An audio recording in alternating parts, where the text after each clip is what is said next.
শুভ সন্ধ্যা। বিস্তার সাহিত্য চক্র আয়োজিত অন্তর্জাল সাহিত্য লাভের সাপ্তাহিক আসর পাণ্ডুলিপি করে আয়োজনের চতুর্দশতম পর্বে আপনাদের সকলকে স্বাগত জানাই। আমাদের আজকের অতিথি বাংলাদেশের একজন অত্যন্ত শক্তিমান অথচ উপেক্ষিত সাহিত্যিক, যিনি ব্যক্তিগত স্বভাবে নিভৃতচারী, প্রচার বিমুখ, তদুপরি থাকেনও প্রচারের পাদপ্রদীপের আলো থেকে অনেক দূরে, রাজশাহীতে। তিনি রাজশাহী বিশ্ববিদ্যালয়ের বাংলা বিভাগের প্রাক্তন শিক্ষক জুলফিকার মতিন। জুলফিকার মতিন কবি, গল্পকার, ঔপন্যাসিক এবং প্রাবন্ধিক। পাশাপাশি তার একটি বড় পরিচয়, তিনি একজন মুক্তিযোদ্ধা। তিনি সক্রিয় মুক্তিযোদ্ধা। তার ছাত্র জীবন থেকেই ৬৬ সালের ৬ দফা আন্দোলন থেকেই তিনি রাজনীতির সঙ্গে সক্রিয়ভাবে যুক্ত এবং ১৯৬৯ সালে তিনি যখন বিশ্ববিদ্যালয়ে যুক্ত হন, বিশ্ববিদ্যালয়ে তিনি শিক্ষক হিসেবে তার পেশা শুরু করেন, তখন আমাদের গণঅভ্যুত্থানের একেবারে তুঙ্গ, সেই গণঅভ্যুত্থানের তুঙ্গ মুহূর্তেও তিনি বিশ্ববিদ্যালয়ের নানা রকম বিধি নিষেধ উপেক্ষা করেও, তার চাকরির মায়া ত্যাগ করেও সেই আন্দোলনের সঙ্গে যুক্ত হয়েছিলেন। এবং আমরা অনেকেই জানি যে বাংলাদেশের গণঅভ্যুত্থান আন্দোলনে রাজশাহী বিশ্ববিদ্যালয়ের ভূমিকা সাংঘাতিক গৌরবময় এবং আমাদের দেশের বিশ্ববিদ্যালয়ের শিক্ষকদের মধ্যে প্রথম যিনি শহীদ হয়েছিলেন পাকিস্তানি সেনাদের হাতে, তিনি এই রাজশাহী বিশ্ববিদ্যালয়েরই রসায়ন বিভাগের শিক্ষক প্রফেসর শামসুজ্জোহা। তো সেই ঐতিহ্যের পথ ধরেই তিনি ৭১ সালে রীতিমতো তার বিরুদ্ধে সমন জারি হয়েছিল, তিনি যেন তার চাকরিতে যোগ দেন এবং তিনি যেন চাকরি চালিয়ে যান, কিন্তু তিনি সেটা উপেক্ষা করে তিনি নিজ হাতে বাংলাদেশের পতাকা উত্তোলন করেন। তিনি নিজে সক্রিয়ভাবে সশস্ত্র মুক্তিযুদ্ধে অংশ নেন, একটা মুক্তিযুদ্ধের বাহিনীদের সংগঠিত করেন এবং পাশাপাশি বাংলার মুখ নামে একটি মুখপত্র তিনি সম্পাদনা করছিলেন। তো তাদের এই আত্মত্যাগ, তাদের এই সাহসিকতায় বীরত্বের ফলই স্বাধীন বাংলাদেশ।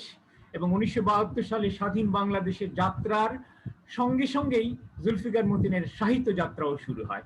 ওই বছরে ১৯৭২ সালেই তার প্রথম কবিতার গ্রন্থ সৈরিনী স্বদেশ তুই প্রকাশিত হয় এবং এরপর তার আরো বেশ কিছু কবিতার বই বেরিয়েছে, খান ১০ কি গোটা ১২ বই হতে পারে, যার মধ্যে উল্লেখযোগ্য রয়েছে কোন লক্ষ্যে হে নিষাদ, কার চরণধ্বনি ধরে, তাই তো সংবাদ নেই।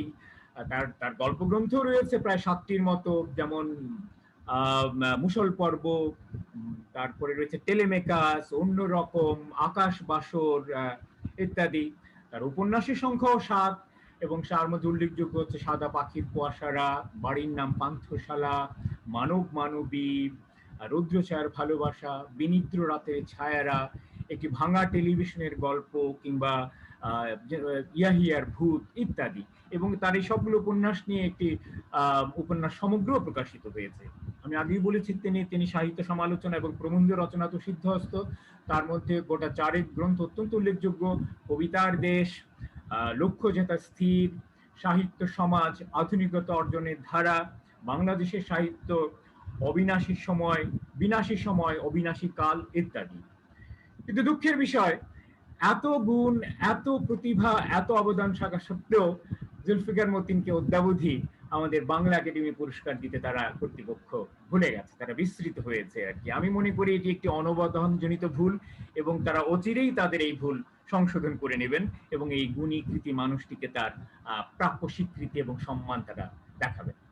তো এই কথা বলে আমি আমার পরিচয় পর্ব এখানে শেষ করছি এবং আমি আনুষ্ঠানিকভাবে আমন্ত্রণ জানাচ্ছি জুলফিকার মতিন সাহেবকে আমাদের আজকের আলোচনার পরিসরে। জুলফিকার মতিন। ধন্যবাদ আলোক খোরশেদ।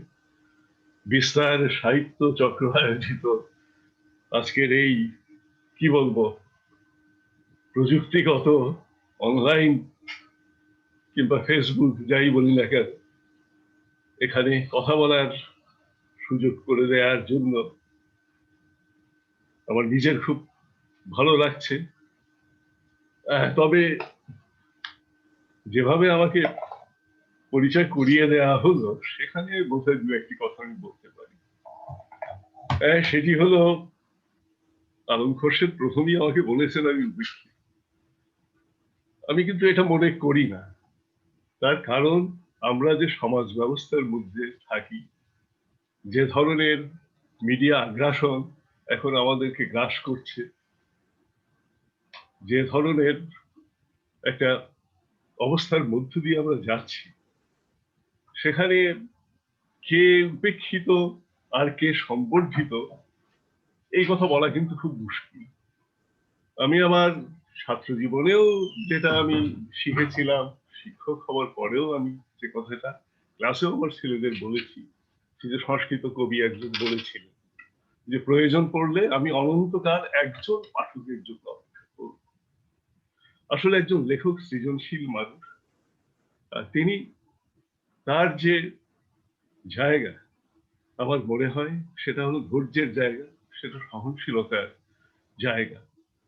কাল কাকে গ্রহণ করবে, কাল কাকে গ্রহণ করবে না, সে তো পরের বিষয়। পরের বিষয়। হ্যাঁ, এখন জীবিত অনেক মানুষই কিংবদন্তি হয়ে গেছে। হ্যাঁ, তাদের প্রতিভা আছে, তাদের, আমি নিজেও তাদের প্রশংসা করি, কিন্তু তারপরেও শেষ পর্যন্ত কাল কিভাবে গ্রহণ করবে সেটা কিন্তু অনিশ্চিত। এবং আমি একটা কথা বলে থাকি, যারা সৃজনশীল মানুষ তাদের আসলে বয়সটা শুরু হয় মৃত্যুর পর থেকে। জীবিত মানুষ, তার এক ধরনের কর্মকাণ্ড আছে, সবকিছু ঠিকই আছে, কিন্তু মৃত্যুর পর থেকে তিনি কতদিন বাঁচবেন তার উপরই নির্ভর করে তার সৃজনশীলতার বিষয়টি আর কি। তো কাজেই এই যে উপেক্ষা, এই সমস্ত বিষয়গুলো আমার কাছে খুব একটা গুরুত্বপূর্ণ। না, সেজন্যই আপনি আপনার কার্যক্রম, আপনার সৃষ্টিশীলতা এখনো টিকিয়ে রাখছেন এবং আপনার মতো করে লিখে যাচ্ছেন। এবং আমরা দৃঢ়ভাবে বিশ্বাস করি কাল আপনার সেই স্বীকৃতি, সেই সম্মান এবং সেই সংবর্ধনা দেবে। তবে আরেকটি কথা আমি না বলে পারছি না, সেটা হলো আপনি পুরস্কারের কথা বলুন, বিশেষ করে বাংলা একাডেমি পুরস্কারের কথা বলুন। আমার মনে হয় যে বিষয়গুলো, এগুলো নিয়ে কোনো সিরিয়াসলি বলার অথবা ভাবার কিছু নাই। আর এটা আমি মনে করি যে এই বয়সে এসে, আমার বয়স এখন ৭৫ পার হয়ে গেছে, এখন আমি মারা গেলে লোকে তো বলবে না যে অকাল মৃত্যু। তো কাছাকাছি এখন আর আমার এই সমস্ত জিনিসের কোনো দরকার আছে বলে আমি এটা আমাদের একটা আকাঙ্ক্ষা, আমাদের একটা আবদার আসলে সত্যি সত্যি। যাই হোক, আমরা ধীরে ধীরে আমাদের মূল আলোচনা পর্বে প্রবেশ করি। আমি প্রথমেই জানতে চাইবো সাহিত্যকে কেন আপনি আপনার পড়াশোনার বিষয়, আপনার জীবিকার বিষয় এবং শেষ পর্যন্ত লেখালেখির বিষয় হিসেবে বেছে নিলেন। তার সূচনা পর্বের গল্পটা, সেই প্রেরণার মুহূর্তটা, কিভাবে এই জগতের সঙ্গে আপনি প্রবেশ করলেন এবং তার সঙ্গে নিজের জীবনটাকে আষ্টে পৃষ্ঠে একেবারে বেঁধে ফেললেন, সেই গল্পটা শুনতে চাই। এখন বিষয়টা হলো এই, নিজের কথা বলতে যাওয়ার একটা অর্থ হলো আত্মপ্রচারের ফাঁদে পড়ে যাওয়া। আজকে যেভাবেই হোক হয়তো সেই ফাঁদে আমি পড়েছি। তো আমার এই সাহিত্য পাঠের ব্যাপারটা কিভাবে এলো, এগুলো ব্যক্তিগত বিষয়। এখন ব্যক্তিগত বিষয়গুলো ১০ জনকে শোনারও সবসময় শোভন বলে মনে হয় না। কিন্তু একটা বিষয় হলো যে আমি নিজে কিন্তু সাহিত্য পাঠ করতে চাই। আমি ১৯৬২ সালে ম্যাট্রিকুলেশন, অর্থাৎ এখন তো এসএসসি পরীক্ষা, এইচএসসি সব হয়েছে, তো সেসব তো তখন ছিল না। ম্যাট্রিকুলেশন পরীক্ষায় পাশ করার পরে আমি আসলে ঢাকা বিশ্ববিদ্যালয়ে ভর্তি হতে গিয়েছিলাম। তো দুর্ভাগ্যবশত আমি অসুস্থ হয়ে পড়ি এবং আমার সেই অবস্থায় আর সেখানে ভর্তি হওয়া হয় না। পরবর্তী সময়ে এসে আমি রাজশাহী বিশ্ববিদ্যালয়ে ভর্তি হই। আমার প্রয়াত শিক্ষক মাজহারুল ইসলাম, তিনি আমার পিতৃবন্ধুও ছিলেন। বলা যায় যে আর কি তিনি একটা বিশেষ ব্যবস্থায় আমাকে বাংলা বিভাগে ভর্তির ব্যবস্থা করেছিলেন। তারপর থেকে হ্যাঁ, বিষয় নিয়ে আমি কখনো আক্ষেপ করিনি। লোকে তখন বলতো যে বাংলা কেন পড়ে লোক, বাংলা পড়ে কি হয়, এগুলো আমি কখনো মনে করি নাই। এবং আমি মনে করি যে বাংলা তো শুধু নয়, বাংলা মানে বাংলা সাহিত্য। যে ইকোনমিক্স পড়ছে সে একটা বিশেষ বিষয় জানছে, যে দর্শন পড়ছে সেও হয়তো একটি বিশেষ বিষয় জানছে। এই ধরনের কেমিস্ট্রি, ফিজিক্স আমরা যাই বলি না কেন, কিন্তু সাহিত্য এমন একটি বিষয় যার পাঠ হলো মানুষ। মানুষই অর্থনীতি বানায়, মানুষই প্রযুক্তি বানায়, মানুষই সবকিছু বানায়। কাজে সেই মানুষকেই আমরা অধ্যয়ন করছি। আমার মনে হয় যে এটা আমার জন্য পরবর্তীকালে একটা গৌরবেরও বিষয় হয়েছে আর কি। তো কাজেই সাহিত্য পাঠ করে যে আমি নিজেকে প্রবঞ্চিত করেছি বা প্রতারিত করেছি এটা আমার কখনো পরবর্তী সময়ে মনে হয়নি, বরং আমি মনে করি যে সেটা এরা আমার সেটা আমার মদনের আমার প্রশ্নের একটা অংশ। আরেকটা অংশ ছিল যে আপনি কিভাবে লেখালেখি জগতে যুক্ত হয়ে গেলেন, লেখালেখি সাহিত্য রচনায়। লেখালেখির জগতে যুক্ত হলাম, ওই যে বললাম যে আবার এই ব্যক্তিগত বিষয়গুলোকে নিয়ে আসতে হয়। আমার বাবার নাম চৌধুরী ওসমান। তিনি বিভাগোত্তর কাল থেকেই শিল্প সাহিত্য চর্চার সঙ্গে জড়িত ছিলেন। তিনি চিত্রশিল্পী হিসেবে প্রথম তার জীবন শুরু করেন, যদিও কোনো প্রাতিষ্ঠানিক শিক্ষা ছিল না। 1940, 41, 42 সালের সওগাত পত্রিকাগুলো যদি আপনারা দেখেন, সেখানে দেখবেন যে তার হাতে আঁকা পেন্সিল স্কেচ, চাইনিজ ইঙ্কে যে ছাপা তার যে আঁকা ছবি, সেগুলো কিন্তু সেখানে মানে প্রকাশিত হয়েছে। তিনি কিন্তু গ্রামে বাস করতেন। আমাদের বাড়ি তো গ্রামে, সিরাজগঞ্জ জেলাতে ফলক গ্রামে আর কি। তিনি কিন্তু গ্রামেই বাস করতেন এবং তখন তার বয়সও বেশি নয়, হয়তো 18-19 বছরে এইরকম আর কি। এবং সেই সময় তিনি নজরুলের একটি ছবিও এঁকেছিলেন এবং সেই ছবিটি তিনি নজরুলকে উপহার দেন এবং তার ফলে সেটা পেয়ে নজরুল কিন্তু তাকে একটা আশীর্বাণীও পাঠিয়েছিলেন এবং সেই আশীর্বাণীটা ওই সময়ে বিভিন্ন কাগজে বেরিয়েছে বা পরবর্তী সময়ে চৌধুরী ওসমান যে রচনা সমগ্র যেটা বেরিয়েছে সেখানে কিন্তু মানে সেই আশীর্বাণীটি আছে আর কি। তো বাবা শেষ পর্যন্ত আর ছবি আঁকতে পারেন নাই বা আঁকেননি, তিনি কবিতা লিখতে শুরু করেন এবং ওই সময়ের যে কাগজ যেগুলো কলকাতা কেন্দ্রিক, সে সমস্ত জায়গায় তার লেখা প্রকাশিত হতো। তো এখন পাকিস্তান হওয়ার পরে আর কি যে জিনিসটা হলো, মানে আমি তখন স্কুলে যখন পড়ি, যখন আমার অক্ষর জ্ঞান যখন হয়েছে আর কি, তখন আমি আমাদের বাড়িতে ডাক বিভাগের মারফত আর কি, গ্রাম তো তখন তো আর হকার টকারও কিছু ছিল না, তাই আর কি ডাক হর করা তারা শঙ্করের সেই বিখ্যাত গল্পটা আছে আর কি। তো তখনকার যে সমস্ত পত্র পত্রিকা বেরোতো, যেমন ধরেন মাসিক সওগাত, মানে উনি তো আগে থেকেই লিখতেন, মাসিক মোহাম্মদী, কিংবা মাহেরাও বলে একটি সরকারি পত্রিকা ছিল, তারপর দিলরুবা পত্রিকা ছিল, এই সমস্ত সাহিত্য পত্রিকা ছিল। এছাড়া অন্য যে জিনিসটা পরবর্তীকালে আমার চিন্তাধারাকেও প্রভাবিত করেছে সেটি হলো দৈনিক ইত্তেফাক পত্রিকা আমাদের বাড়িতে আসতো। যেদিন বেরোতো তার দুদিন পরে সেই পত্রিকাটা আমরা পেতাম। তো সেখানে কচিকাচার আসর ছিল এবং দাদা ভাই রঘুরুজ্জামান খান এই আসর পরিচালনা করতেন আর কি। তো এখন বাবা কবি, এখন ওই বয়সে সত্যি সত্যি এখন আর আমার কবি টবি হওয়ার কোনো ইচ্ছে নাই, কিন্তু তখন মনে হয়েছিল যে বোধহয় আমার কবি হওয়া দরকার। তো আমি কিছু কিছু লেখালেখা মক্ষ করার চেষ্টা করেছিলাম।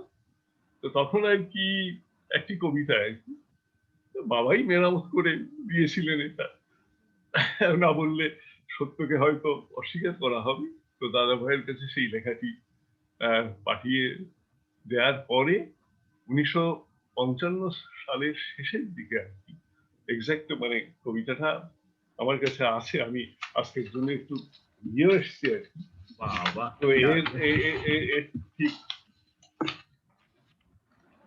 তারিখটা আমার কাছে নাই, তবে দ্বিতীয় যে কবিতাটি ছাপা হয়েছিল এটা কুটির নামে 1956 সালে ওই কচিকাচার আসরেই আর কি, পহেলা বৈশাখে 14ই এপ্রিল 1956 ওই তারিখটা আছে, কিন্তু ওই প্রথম কবিতাটা ছাপার তারিখটা এই মুহূর্তে আমার কাছে নাই আর কি।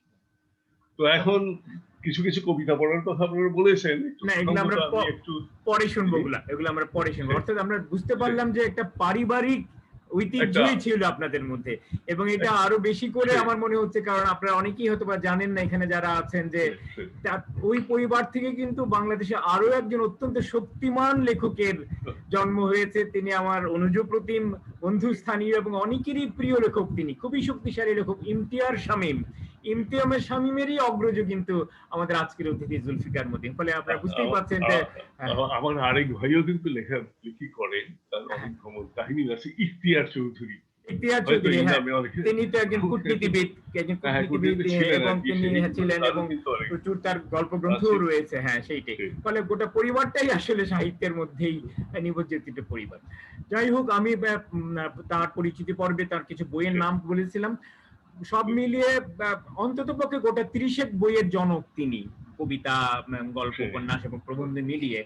তো ওগুলো শুধু আমি নামে জানি, কিছু কিছু আমরা হয়তো আমার চোখে পড়েছে, কিন্তু আমি আপনার মুখ থেকেই শুনতে চাইছি ওই বইগুলোর মধ্যে উল্লেখযোগ্য বইগুলো সম্পর্কে যদি একটু বলতেন, তার প্রেক্ষাপট, তার বৈশিষ্ট্য, এবং ওই বইগুলো লেখার সময়কার, আপনার অভিজ্ঞতা, উপলব্ধি, আপনার আপনার সামগ্রিক সাহিত্যকর্ম বিষয়ে একটু ছোট্ট সংক্ষেপ চাইছি আর কি। কিন্তু তার আগে তো একটু শুরুটাও কিন্তু শোনান। কতক্ষণ সময় আমাকে দিতে পারবেন? আমি অবশ্য ঘন্টা খানেকের বেশি সময় হয়তো পাবো না আর কি। হ্যাঁ, মানে ঘন্টা লেখার খানেক। জগতে আমি ধীরে ধীরে কিভাবে হুম, আসলাম আর কি, হুম, হুম, সেটাও তো একটা বিষয় আর কি। আমি হুম, তো হুম, গ্রামে ছিলাম। হুম, হুম, 1962 সালে ম্যাট্রিক পাশ করার পূর্ব পর্যন্ত গ্রামেই আমি থেকেছি। তারপরে সিরাজগঞ্জ কলেজে লেখাপড়া করেছি। পরবর্তী সময় তো রাজশাহী বিশ্ববিদ্যালয়ে এসেছি আর কি। তো যেটা হলো যে তখনকার যে কিশোর পত্রিকা বা কিশোরদের যে পাতা যেগুলো ছিল, যেমন আলাপনী বলে একটি পত্রিকা ছিল, তারপর রংধনু বলে একটি পত্রিকা ছিল, সেতারা এবং শাহিন বলে একটি পত্রিকা ছিল, রংধনু বলে শিশু কিশোরদের একটা পত্রিকা ছিল। এই সমস্ত পত্রিকায় আমার কিছু কিছু লেখা টেখা ছাপা হয়েছে আর কি। সেই কিন্তু যেটা হলো যে ওই বাবার লেখা দিল সওগাতে আসছে, দিলরুবাতে আসছে, মোহাম্মদীতে আসছে, এইরকম পত্রিকা, যে সমস্ত পত্রিকাতে তো লেখার একটা, আমারও একটা আগ্রহ তো জাগলো আর কি। মানে বড়দের জন্য লেখার শুরুটা কিভাবে হলো হুম, আর কি। হুম, এর আগে যেটা হতো যে ওই কবিতা পাঠানোর সময় চিঠি লেখার মুসাবিদাটা আব্বাই করে দিতেন। এটা আমার একটা ভাষা জ্ঞান শেখারও একটা ক্ষেত্রেও এটা সাহায্য করেছে আর কি। কিন্তু এটা আমি তাকে না জানিয়ে মাসিক মোহাম্মদীতে আমি একটি কবিতা আচ্ছা, পাঠ- পাঠিয়েছিলাম আর কি। সেই তো সেই কবিতাটার আহ, নাম ছিল রাত্রি, এবং এই কবিতাটা প্রকাশিত হয়েছিল মাসিক মোহাম্মদীর 30 বর্ষ তৃতীয় সংখ্যা পৌষ 1365 সালে। 1365 ইংরেজিতে 62 আসলে বছর আগে, 62 বছর এ আগে। থেকে আর কি 62 বছর আগে আর কি।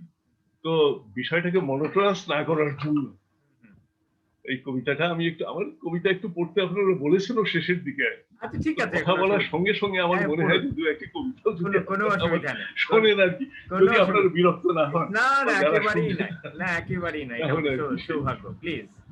এবং সেই কবিতাটি ছিল এইরকম, এটাকে কবিতা না বলে আধুনিক কবি এখন যারা লেখেন তারা হয়তো এটাকে পদ্য বলবেন আর কি। তাতে আচ্ছা। কিছু যায় আসে না। আমার বয়স তো তখন আর কি 13 তখন। 14-15 বছর, তখন। 13 হ্যাঁ, হ্যাঁ। 12-13 বছর হবে আর কি। চাঁদ ঝলমল শুভ্র আকাশ, শুকনো হাওয়ার খেলা, অরুণিতার বাজছে কোথায়, দিগন্তরের কোন সে দেশে, তারার মেলা লাগছে কোথায়, কোন সে হৃদয় আস্তে হেসে, চুপি চুপি নয়ন মেলে দেখছে সে কি তারার মেলা, কোন সে হৃদয়ে জাগছে রাতি, কাহার আশায় দিন গিনি, শুভ্র হৃদয়ে অবাক হৃদয়, রাত্রি অবাক, বনটি অবাক আরো, গায়ের পথে চাঁদনি রাতে, হয়তো বা আজ লাগছে ছোঁয়া কারো, কখনো কি একা হেঁটেছো কি তুমি, পরশ পেয়েছো শুনি, রাত্রি অবাক চাঁদ ডুবে যায়, চোখেতে নামিনি ঘুম, গান গেয়ে যায় কোন সে পথিক, সুর ঢালে মেঠো পথে, মায়া বিয়ে রাতে, আবছা আধারে, বুড়ো হিজলের তটে, দুইটি হৃদয়ে জাগছে এখনো, লেগে আছে মিঠে চুপ, পৃথিবী অবাক অবাক হৃদয়ে, মরা কুকুরের ছায়া, চাঁদ ডুবে যায় হাওয়ার খেলা, দিগন্তরের দেশে, আবছা আধার ঝরছে এখনো, পড়ছে মিষ্টি হেসে, গেও পথে পথে হিজলের তবে, লেগে আছে কত মায়া।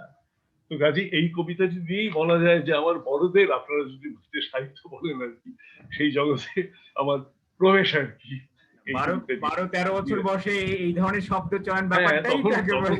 তখন তো কৈশোর অতিক্রম করছি, হয়তো যৌবনের একটা আবেশ, এগুলো হয়তো আসছে। আর পড়ার ভেতর দিয়ে আর কি, মানে এই বোধগুলো হুম, হুম। তখন আমার মানে জৈবিক ভাবে না হলেও, শারীরিক ভাবে না হলেও পড়ার ভেতর দিয়েও এই বোধগুলো আর কি কিন্তু যাচ্ছে। আমি তো বলি যে আমাদের যে যৌবন এটা কারা গড়ে দিয়েছে? হেমন্ত কুমারের মুখোপাধ্যায়ের গান কিংবা বীণা কুমারী কিংবা এই যে কি বলে হ্যাঁ, যে এই যে মধুবালা এদের যে সমস্ত ছবি বা শরৎচন্দ্রের উপন্যাস এইগুলোর ভেতর দিয়েই কিন্তু আমরা ধীরে ধীরে আর কি বড় হয়েছি বা আমাদের ওই সময়ের যে প্রজন্ম সেটা হয়তো এইভাবেই বড় হয়েছে আর কি। তো যাই হোক এই কবিতাটা তো স্বাধীনতার পর তো আপনার বই প্রকাশনা শুরু হলো, একের পর এক বই বেরোনো শুরু হলো। ওই পর্বটার একটা গল্প শুনতে চাই যে কখন কি বই বেরোলো, কি এখন বিষয়ে, কিভাবে। বিষয়টা হলো যে আমি থাকতাম তো রাজশাহীতে। এখন হুম, হুম। এটা তো বোঝেন যে লিখতাম কবিতা, কবিতার বইয়ের প্রকাশক পাওয়া খুব মুশকিল। এখন আমার পক্ষেও তো বই ফেরি করে বেড়ানো মুশকিল। প্রকাশকরা আগ্রহ কোন লেখকদের প্রতি দেখান যেখানে তাদের কিছু একটা ব্যবসায়িক ব্যাপারও যুক্ত আছে। আমি ওই হুম, সমস্ত লেখকদের প্রতিভার প্রতি কোনো কটাক্ষ করছি না, কিন্তু একটা বিষয় তো সেখানে আছে আর কি। তো বাংলাদেশ মানে মুক্তিযুদ্ধের পরে মানে আমার এটা যেহেতু এই যে বললেন যেভাবেই হোক আমি ছাত্র সংগঠনের সঙ্গে সে সময় যুক্ত ছিলাম, ও রাজনীতি বলেন তার সঙ্গে একটু যুক্ত ছিলাম, বা বলা যায় যে নিজস্ব কিছু চিন্তা ভাবনা গড়ে ওঠা শুরু করেছিল। কিন্তু এটা আমার সবসময় মনে হয়েছে যে দেশের রাজনৈতিক স্বাধীনতাই একমাত্র স্বাধীনতা নয়। রাজনৈতিক স্বাধীনতার সঙ্গে সঙ্গে মানুষের মুক্তি, অর্থনৈতিক স্বাধীনতা সেটাই হলো একটা সামগ্রিক স্বাধীনতার অর্থ তার ভেতর দিয়ে মানে এটা আহ, প্রস্ফুটিত হয় আর কি। তো আমাদের এই বাংলাদেশ বা বাঙালি জাতি সবকিছু মিলে কখনো তো বাঙালিটা শাসন করে নাই। একেবারে যদি আমরা পাল আমল রাজা সেই বলে গোপালের বাংলাদেশের যদি আমরা ওই যুগটা থেকেও যদি শুরু করি, ওইটা বাদ দিলে সেনরা তারাও তো এসেছিলেন বাইরে থেকে, বহিরাগত মুসলমান শাসক, তারা হয়তো কালে কালে এদেশের মানুষ হয়ে গিয়েছিলেন, তখন তো তারা বহিরাগত শাসকই ছিলেন। মুঘল আগ্রাসন, তারা তো কখনোই আর এই দেশের মানুষ ছিলেন না আর কি। কাজে বারবার রাজনৈতিক ভাবে এই যে বাংলা ভূখণ্ড বা এই যে বাঙালি জনগোষ্ঠী তারা কিন্তু রাজনৈতিক ভাবে শোষিত হয়েছে।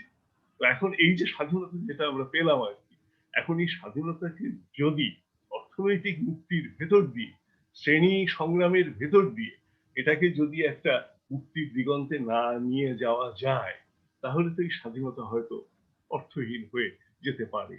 তো এই কারণেই তখন আর কি একটা দীর্ঘ কবিতা লিখেছিলাম নাটকের আকারেই আর কি, সৈরিনী স্বদেশ তুই আর কি।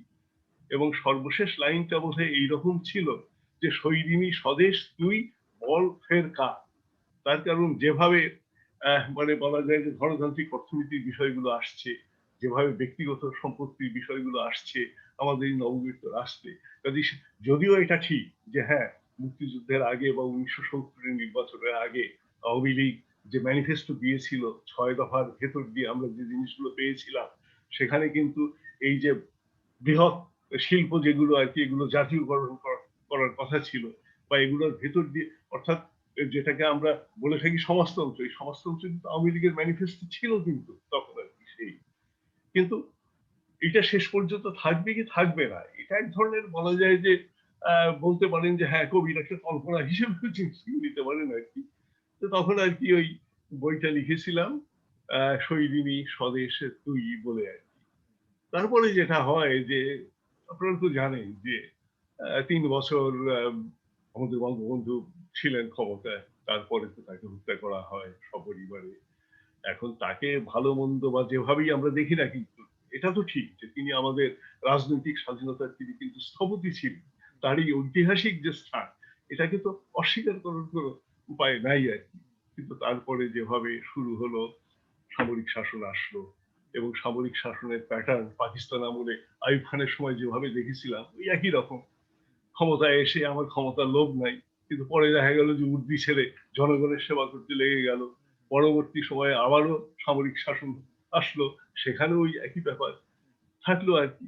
কিন্তু এই সময়টাতে যেটা হলো যে বিশেষ করে রাজশাহী বিশ্ববিদ্যালয়ে 1973 সালে এর একটা অ্যাক্ট হয়েছিল স্বায়ত্তশাসিত প্রতিষ্ঠান হিসাবে, কিন্তু এই সরকারগুলো এসে বিশ্ববিদ্যালয়ের স্বায়ত্তশাসনের উপরে বারবার হস্তক্ষেপ করতে থাকলো। এবং যে কারণে দেখা গেল যে মানে এই যে লেখালেখির ব্যাপারটা তখন কিন্তু আমার অনেকটা কমে আসে আর কি। এবং যেটা ঘটলো কবিতার সঙ্গে সঙ্গে আমার এটাও মনে হলো যে সব কথা আমি কবিতাতে হয়তো বলতে পারছি না, এই জন্য গদ্য দরকার। আমি গল্প লেখা শুরু করলাম এবং পরবর্তীকালে আমি যে উপন্যাস লিখতে শুরু করেছি এটাও কিন্তু ওই একই কারণে আর কি। তো যেভাবেই হোক 1989 সালে আমার ওই কোন লক্ষ্যে হে নিশাদ কাব্যগ্রন্থটি বেরোয়। তারপরে আবার এই যে সাদা কুয়াশার পাখি যে উপন্যাসের সেই উপন্যাসটাও বেরোয়। সাদা কুয়াশার পাখি এই উপন্যাসটা কিন্তু 1962 সালের ছাত্র আন্দোলনের উপরে লেখা। একটি মফস্বল শহরে কিভাবে ছাত্র আন্দোলন সংগঠিত হচ্ছে আর কি তারই পটভূমিকা বা তারই বিষয়বস্তু কিন্তু তার মধ্যে রয়েছে আর কি। তো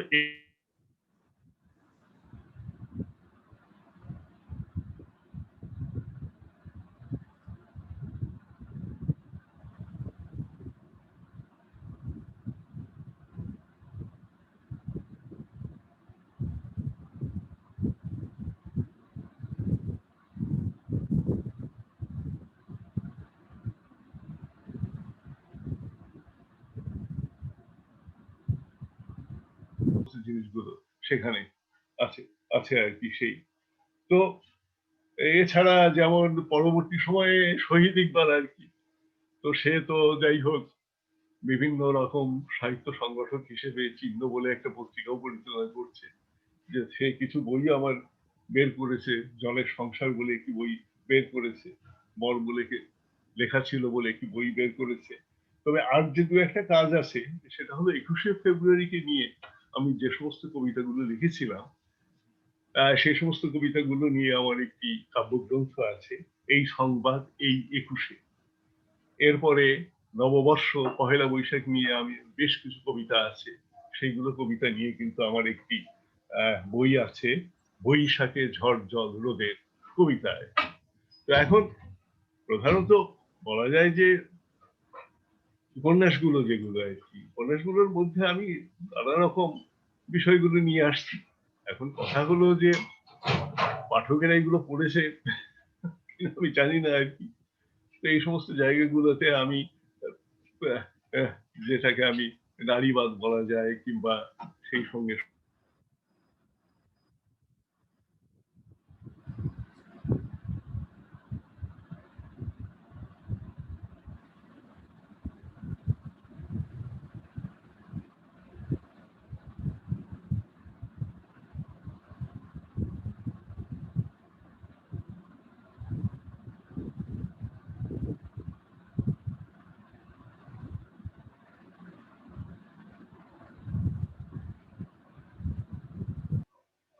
লিখেছিলাম এবং যেটা কচিকাঁচার আসলে ছাপা হয়েছিল এবং সেখানে কচি হাতে মুক্ত ঝরে বলে একটি বিভাগ ছিল এবং সেখানে 12 বছর বয়সের কম বয়সের ছেলে মেয়েদের লেখা ছাপা হতো। তো সেই কবিতাটা অনেকটা এইরকম ছিল, মাঠ ভরা ধান তার জনক মোরা, মিল মিলে রোদে হাসে ধানের ছড়া, সারাদিন খেটে খেটে মাঠে বীজ বুনি, ফসলের তরে ঘরে বসে দিন দুনিয়ার মানুষের খোরাক যোগাই, তবু হায় আমাদের পেটে ভাত নেই, আমাদের দুর্দশা হেন অপমান, দেখেও দেখে না কেউ, কাঁদে না কেউ প্রাণ। তো এইটা ছিল আমার একেবারে মুদ্রিত প্রথম কবিতা। এখন এইটা ধরেই বলা যায় যে পরবর্তীকালে আমার সাহিত্য চিন্তা বলে বা লেখালেখির যে জগৎ বলে সেইটা গড়ে উঠেছে। এরপরে আরেকটা জিনিস, জি আমরা একটু এগিয়ে যাই। আমরা একটা ধারণা পেলাম মোটামুটি আপনার সম্পর্কে, আপনার কাজ সম্পর্কে। আপনি তো দীর্ঘদিন শিক্ষকতা করেছেন যেহেতু, ফলে বাংলাদেশের সাহিত্যের খোঁজ খবর ভালোই পেয়েছেন। আপনার কাছ থেকে আমি জানতে চাই আপনার কি মূল্যায়ন বাংলাদেশের বর্তমান সাহিত্য নিয়ে, কতটা অর্জন হলো তার, কোথায় অবস্থান করছে সে, একটু যদি নির্মোহ মূল্যায়ন পেতাম, আপনার ব্যক্তিগত মূল্যায়ন। এখন বিষয়টা হলো এটা অন্যভাবে জিনিসটা নেবেন না। না না না, নিশ্চয়ই না। সেটা হলো যে আমরা যেটাকে সাহিত্যের রস বলি কিংবা যেটাকে সাহিত্যের মান বলে আমরা নির্দিষ্ট করি, এটা কিন্তু একটা আপেক্ষিক বিষয়। নিশ্চয়ই। সমস্ত পাঠকই রবীন্দ্রনাথের কবিতা, রবীন্দ্রনাথের লেখা পড়ে তার রস গ্রহণ করতে পারবেন। তো তারও পরবর্তীকালের লেখক মানিক বন্দ্যোপাধ্যায় বলি, তারাশঙ্কর বলি, কিংবা বিভূতিভূষণ বন্দ্যোপাধ্যায় বলি, তাদের কিন্তু রস সবাই কিন্তু দিতে পারবে। গ্রামের মধ্যে হয়তো এই যে 2 টাকা দিয়ে ছোটবেলায় আমরা দেখেছি, আপনারা দেখেছেন কিনা জানি না, আপনাদের সময় ছিল কিনা, হয়তো কোনো ঘটনা ঘটেছে, এখন সেই ঘটনার পরিপ্রেক্ষিতে একজন কবিতা লিখে হয়তো 2 পয়সা দাম অথবা 1 আনা দাম এই যে নিয়ে হাটের মধ্যে দাঁড়িয়ে দাঁড়িয়ে সেই কবিতা সমস্ত পড়ছে, লোকজন ভিড় করে কিন্তু সেই কবিতা শুনছে। কাজে সেই সমস্ত মানুষের যে রস গ্রহণের ক্ষমতা,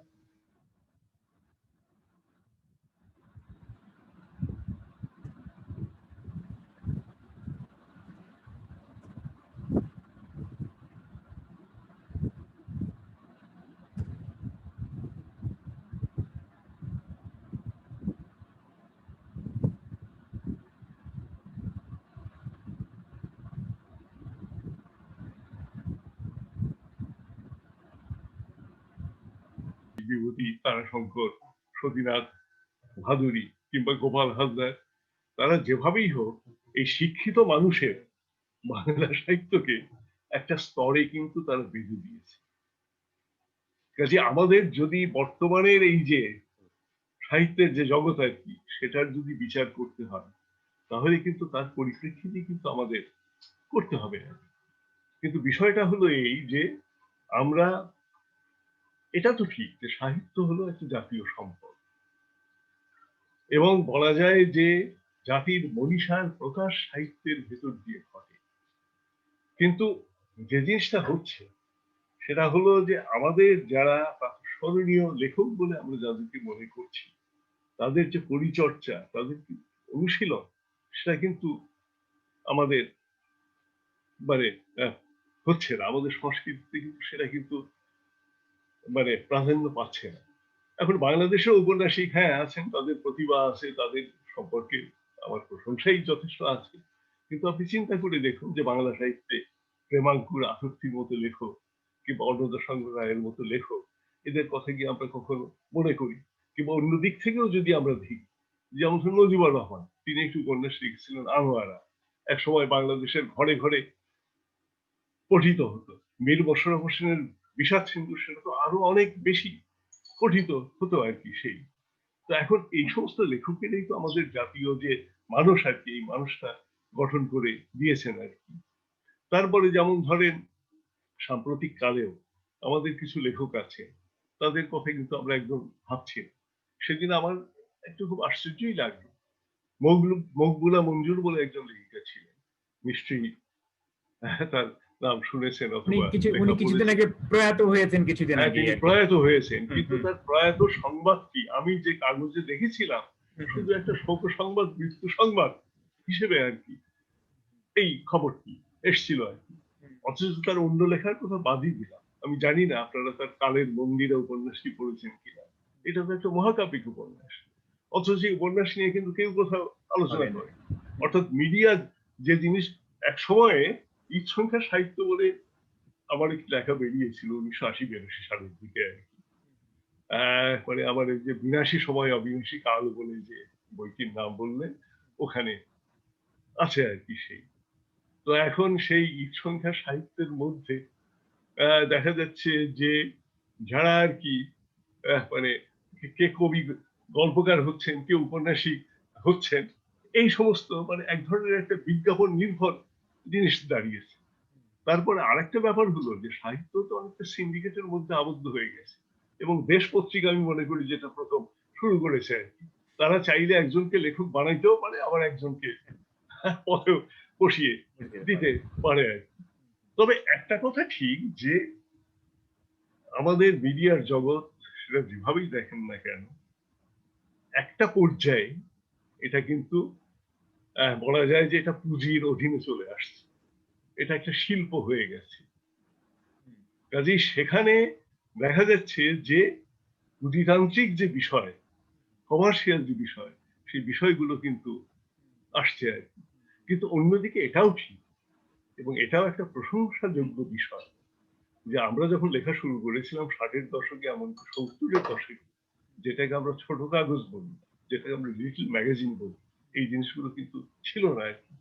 কিন্তু এখন কিন্তু দেখা যাচ্ছে যে এই লিটল ম্যাগাজিন বলি বা ছোট কাগজ বলি, এটা শুধুমাত্র রাজধানী শহরে নয়, এটা বিভিন্ন শহরে গ্রামে গঞ্জে পর্যন্ত ছড়িয়ে পড়েছে। কাজে এগুলোর ভেতর দিয়ে সাহিত্যের পরিচর্যা বা অনুশীলনের যে বিষয়, সেটা কিন্তু এসছে আর কি।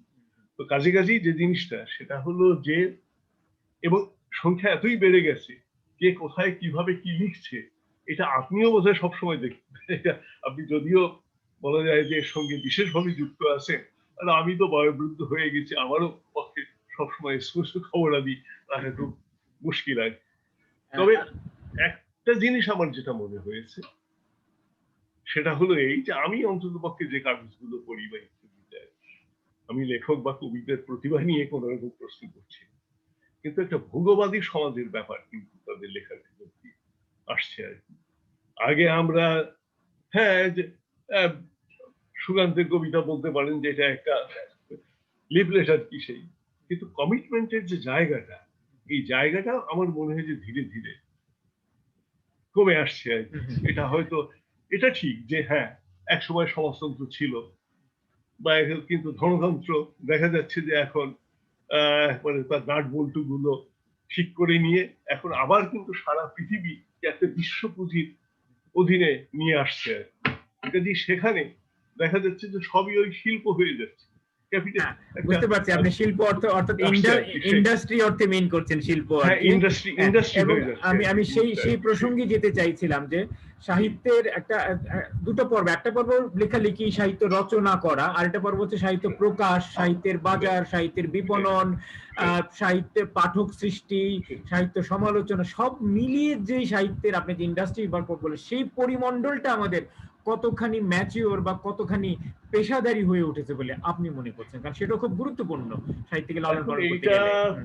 পেশাদারি শব্দের অর্থ কিন্তু অন্যরকম, কিন্তু বিষয়টা হলো যে পেশাদারি যদি হয়ে ওঠে তাহলেও কিন্তু সেখানে ভালো কিছু আশা করা যায়। হয়ে উঠতে পেরেছে কিনা কিন্তু সেটাই জানতে চাইছি আর কিন্তু কি। হুম, হুম, কিন্তু কিন্তু সব জায়গায় একটা হুম, আদর্শগত ব্যাপার তো আছে, কিন্তু আদর্শগত ব্যাপারের সঙ্গে যে জিনিসটা যুক্ত হয়েছে সেটা হলো একটা সুবিধাবাদী অবস্থান, এবং এই কারণে এই কাজগুলো ঠিক মতো যে হচ্ছে, এটা কিন্তু হুম, আমার মনে হয় না আর কি। হুম, হ্যাঁ, হুম, আপনি বিভাগ করতে পারেন বা যে কেউ এই কথা নিয়ে মতামত বিভিন্ন রকম একটা হতে হুম, পারেই আর কি সেই।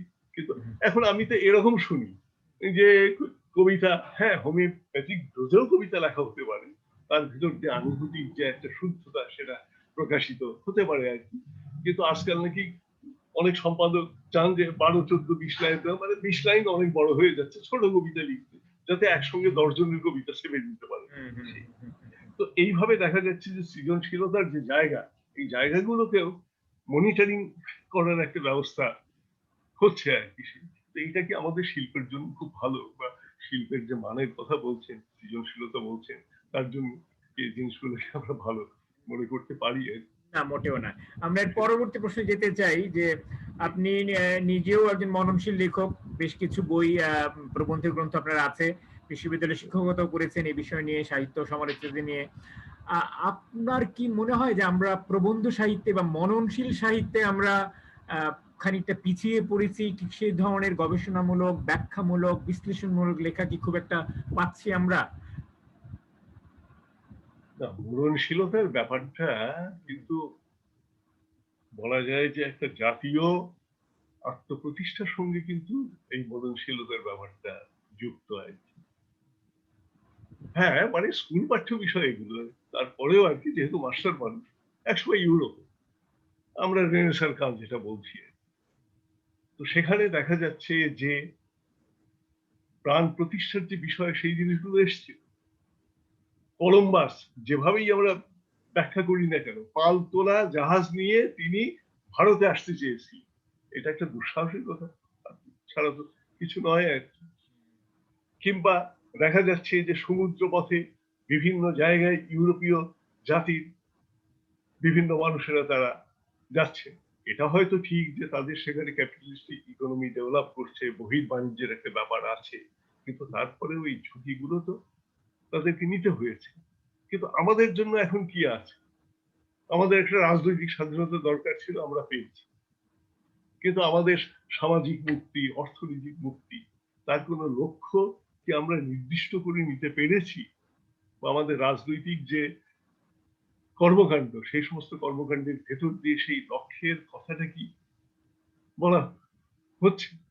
কাজেই সে ধরনের কোনো কিছু যদি একটা জাতীয় জীবনে অথবা মানুষের সৃজনশীলতার মধ্যে এটার যদি একটা স্ফুলিঙ্গ অথবা একটা স্পার্ক যদি তৈরি না করা যায়, তাহলে আমরা সামনের দিকে কতটা আর কিভাবে আমরা এগোতে পারবো?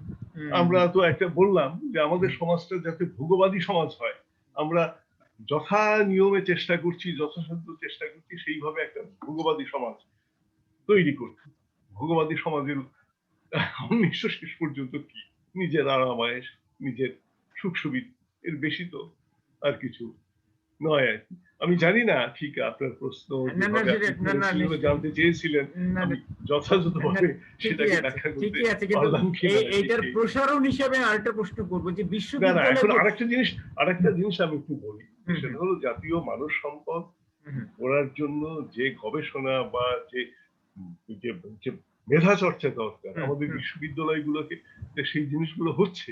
হুম, অন্য বিষয়ের বাদ দিলাম, বাংলা সাহিত্য বা সোশিয়োলজি এই সমস্ত যে পিএইচডি এমফিল গুলো হচ্ছে, আপনি সেইগুলোই দেখেন। সেখানে বলা হচ্ছে যে অমুকের কাব্যের বিষয় বিচার, অমুকের জীবন কর্ম ও তার বলা যায় যে সাহিত্য শিল্প আর কি সেই। অর্থাৎ কতগুলো ফ্ল্যাট জিনিস নিয়ে এসে একটা বিপ্লবগ্রাহী তৈরি করে তারা গবেষণা করছে এবং এই করে আমাদের সমাজে পণ্ডিত হচ্ছে। অথচ পিএইচডি বা গবেষণা বলতে আমরা যে জিনিসটা বুঝি সেটা হলো একটা মৌলিক কথা বলতে হবে, মৌলিক একটা কোনো একটা জিনিস জাতির সামনে নিয়ে আসতে হবে। তো এই মেধা, এখন যেহেতু প্রমোশন পাওয়ার জন্য বিশ্ববিদ্যালয়ে আমি যেহেতু বহু বছর শিক্ষকতা করেছি, আমার 5টা পাবলিকেশন দরকার, যে আমি একটা 5টা পাবলিকেশন করে দিলাম আর কি। এখন এই 5টা পাবলিকেশনে কি আছে না আছে সেটা তো ভিন্ন জিনিস আর কি। এইভাবে দেখা যাচ্ছে যে আমরা আমাদের এই অবস্থানের যে নানাভাবে আমরা ব্যবহার করার চেষ্টা করছি। যাক, আপনি কিছু তো বলতে না, না, আমি এই চেয়েছিলেন। প্রশ্নটা করতে চেয়েছিলাম কিন্তু আপনি আগাম আন্দাজ করে উত্তর দিয়ে দিয়েছেন যে আমি এটাই করতে চাই যে বিশ্ববিদ্যালয়ের সাহিত্য বিভাগগুলো তাহলে কি করছে, তাদের কি ভূমিকা? প্রত্যেকটা বিশ্ববিদ্যালয়ের সাহিত্য বিভাগ আছে, সেখানে ভুরি ভুরি পিএইচডি বেরোচ্ছে, কিন্তু সেখান থেকে তো সেরকম মৌলিক কাজ তো আমরা অতটা পাচ্ছি না। সেই উত্তর তো আপনি দিয়েই দিলেন যে এখানে আসলে এটাকে সেইভাবে গুরুত্বের সঙ্গে একটা সাধনা হিসেবে নেওয়া হচ্ছে না, শুধু একটা না, জীবিকা। না, কেউ তো কোনো পরিশ্রম করছে না। এই যে পিএইচডি করছে বা এমফিল ডিগ্রি করছে, এখন ধরেন এটা ঠিক যে হ্যাঁ আমাদের জীবিতকালে অনেক বিখ্যাত লেখক আছে বা তাদের লেখার যথেষ্ট বলা যায় যে আমরা গুরুত্ব দিয়ে থাকি, প্রতিভাও তাদের অসাধারণ। কিন্তু বিষয়টা হলো এই যে এটা তো একটা লিটারেরি অ্যাপ্রিসিয়েশনের বিষয়, এটা একটা তো সাহিত্য সমালোচনার বিষয়। কিন্তু গবেষণার বিষয়টা হলো যে আমার জাতীয় জীবনে কোন জিনিসগুলো অকর্ষিত রয়ে গেছে সেইগুলোকে জাতির সামনে নিয়ে আসা বা সেই জিনিসগুলো দিয়ে আমাদের মনন চর্চার যে অনুশীলন সেটাকে সম্প্রসারিত করা আর কি। কিন্তু এই পরিশ্রম করতে হবে। এখন ধরেন 3 বছরের বেশি আমি পিএইচডি ডিগ্রি করতে আমি লাগাচ্ছি না। যিনি হয়তো পিএইচডি ডিগ্রি সুপারভাইজ করছেন তিনি 10-20 হাজার টাকা করে পাচ্ছেন, তিনিও চাচ্ছেন যে হ্যাঁ 3-4 বছরের মধ্যে যদি ডিগ্রি হয়ে যায় তাহলে আমি এই টাকাটা পাবো। কাজেই যিনি গবেষণায় গাইড করছেন তিনিও যথেষ্ট পরিশ্রম করছেন বলে মনে হয় না।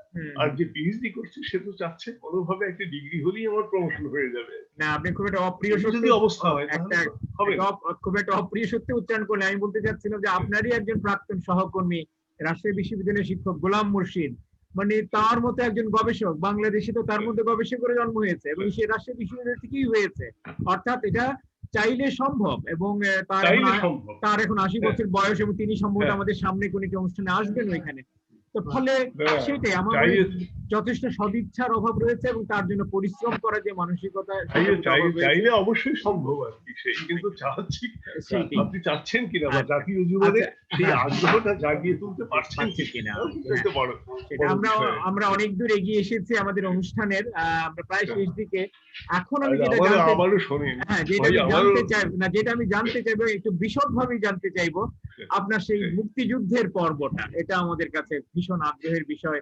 কিভাবে এর সঙ্গে যুক্ত হলেন, কিভাবে সংগঠন করলেন, একটু বিশদে যদি ওই পর্বটা আমাদের কাছে তুলে ধরতেন আমাদের পরবর্তী প্রজন্মের কথা ভেবে। এখন মুক্তিযুদ্ধের বিষয়টা এখন রাজনৈতিক যে আদর্শের দিক থেকে বলা যায় যে এই রাজনীতির সঙ্গে আমি তো যুক্ত ছিলাম। এখন শিক্ষক হওয়ার পরে হুম, হুম, আমি নিজে মনে করি যে হ্যাঁ, শিক্ষকদের কোনো দলীয় রাজনীতি করা ঠিক নয় আর কি, আদর্শগত বিষয়টি সামনে নিয়ে আসা। কিন্তু যে জিনিসটা হয়েছিল যে 1969 সালের 6ই জানুয়ারি এই রাজশাহী বিশ্ববিদ্যালয়ে আমি শিক্ষক হিসেবে যোগ দিই। 6ই জানুয়ারি 1969, এবং তার বলা যায় যে 1.5 মাসের মধ্যে 18ই ফেব্রুয়ারি আপনি নিজেও ডক্টর শহীদ শামসুজ্জামানের কথা বলেছেন আর কি, তার যে হত্যাকাণ্ড সেটা তো ওর চোখের সামনেই আমি দেখেছি আর কি। এবং বলা যায় যে তখনকার যে আন্দোলন, বিশেষ করে গণ অভ্যুত্থান, মৌলানা আব্দুল হামিদ খান ভাসানী যে অভ্যুত্থানের সূচনা করেছিলেন, বঙ্গবন্ধু তো তখন বঙ্গবন্ধু উপাধি পাননি, আর তখন তো জেলের মধ্যে তখন আর কি সেই, তো সারা দেশ তো বলা যায় যে উঠার পাতা। এবং ছাত্রদের রাজনীতির যে পজিটিভ দিক সেটা তখন যেভাবে বিস্ফোরিত হয়েছিল আমি বলবো, পরবর্তীকালে কিন্তু সেটা আর হয়নি, বা সেটা কিন্তু আমরা কিন্তু দেখছি না। তাদের যে 11 দফা, এই 11 দফার ভেতর কিন্তু 6 দফা ইনকর্পোরেট করা হয়েছিল, যুক্ত করা হয়েছিল আর কি। তারপরে তো 70-এর নির্বাচন, সেখানে তো ফলাফল আমরা সবাই জানি আর কি। এবং এটা ঠিক যে যারা হয়তো আওয়ামী লীগ বিরোধী তারা এই কথাটা বলার চেষ্টা করেন যে হ্যাঁ, শেখ সাহেব হয়তো তিনি প্রধানমন্ত্রী হতে চেয়েছিলেন, কিন্তু ক্লাসেও আমি ছেলেদের এই কথা বলেছি যে 6 দফার যে দফাগুলো সেগুলো তোমরা ভালো করে পড়ে দেখো, সেই দফাগুলো যদি বাস্তবায়িত হয় তাহলে এই দেশ সাংবিধানিক ভাবে এক থাকে কিনা। হ্যাঁ, প্রধানমন্ত্রী তো পাওয়ার পরে যদি অন্য ধরনের ব্যাপার হতো সেটা তো রাজনৈতিক বিচ্যুতি হতো, রাজনীতি সেটা ক্ষমা করতো না। কাজে ঐতিহাসিক উপদেশ লিখে তো কোনো লাভ নেই আর কি। তো সে যাই হোক, যেটা হলো যে ওই পহেলা মার্চে, তো 3রা মার্চে যে গণপরিষদের অধিবেশন ঢাকায় হবার কথা ছিল সেটা তো সেটা বাতিল করে বন্ধ করে দিলেন আর কি। এবং বলা যায় যে তখন থেকেই কিন্তু স্বাধীনতার পতাকা বলা যায় যে ঢাকা শহরে উড়েছে, ঘরে ঘরে কিন্তু উড়েছে আর কি। এবং তারপরে 4 তারিখে বঙ্গবন্ধু যে ঢাকা বিশ্ববিদ্যালয়ে যে বক্তৃতা করলেন, কিংবা 7ই মার্চে যে বক্তৃতা করলেন, তার ভেতর দিয়ে তো জিনিসগুলো তো একেবারে পরিষ্কার হয়ে গেল। এবং এটা বলা যায় যে তিনি অসহযোগ আন্দোলনের ডাক দিলেন। এবং সেই সময়ে যেভাবেই হোক 19 তারিখে আমি আর কি আমার গ্রামের বাড়িতে চলে এসেছিলাম, এবং তারপরে তো 25শে মার্চের যে কালো রাত্রি, তারপরে তো আর আমার ফিরে যাওয়া হয়নি রাজশাহী বিশ্ববিদ্যালয়ে আর কি। সেই তো 25শে মার্চের পরে পুরো জিনিসটাই তো একটু অসংগঠিত ছিল, এটা ঠিক আর কি। সেই 10ই এপ্রিল যখন মন্ত্রিসভা গঠিত হলো, তারপরে দেখা গেল যে একটা যে বলা যায় যে মানে একটা মানে পদ্ধতিগত বিষয়গুলো আসতে থাকলো, সেনাবাহিনী গঠিত হলো, সেক্টর গুলো মানে গঠন করা হলো, এবং এইভাবে আমরা দেখবো যে এটা মুক্তিযুদ্ধ শুরু হয়ে গেল। এবং তখন যে জিনিসটা হলো যে মানে আমাদের যারা ছেলেরা তারা বিদেশে মানে ভারতে যেয়ে আর কি তারা তো ট্রেনিং নিয়ে আসলো, কিন্তু দেশের মধ্যেও কিন্তু মুক্তি মানে যে যোদ্ধা ট্রেনিং বা যে সংগঠনের এই বিষয়গুলো কিন্তু তখন থেকেই ছিল আর কি। কিন্তু বিশেষভাবে আমরা দেখবো যে জুলাই মাসের দিকে যে ওই ভারত থেকে আর কি মানে ট্রেনিং নিয়ে আসা গেরিলারা আর কি তারা দেশের ভিতরে আসতে থাকলো, তাদের এলাকাতে আসতে থাকলো, জনগণের নৈতিক মনোবল যাতে না নষ্ট হয়, এইটাই ছিল তাদের প্রধান কাজ। এবং সেখানে ওই সময় আমি দেখলাম যে আমার 2জন ছাত্র, বাংলা বিভাগেরই ছাত্র ছিল রাজশাহী বিশ্ববিদ্যালয়ে, একজনের নাম হলো কুয়াতিল ইসলাম, ওয়াতিল ইসলাম এই নামটার সঙ্গে পরিচয় থাকতে পারে, সে ঢাকাই থাকে আর কি সেই।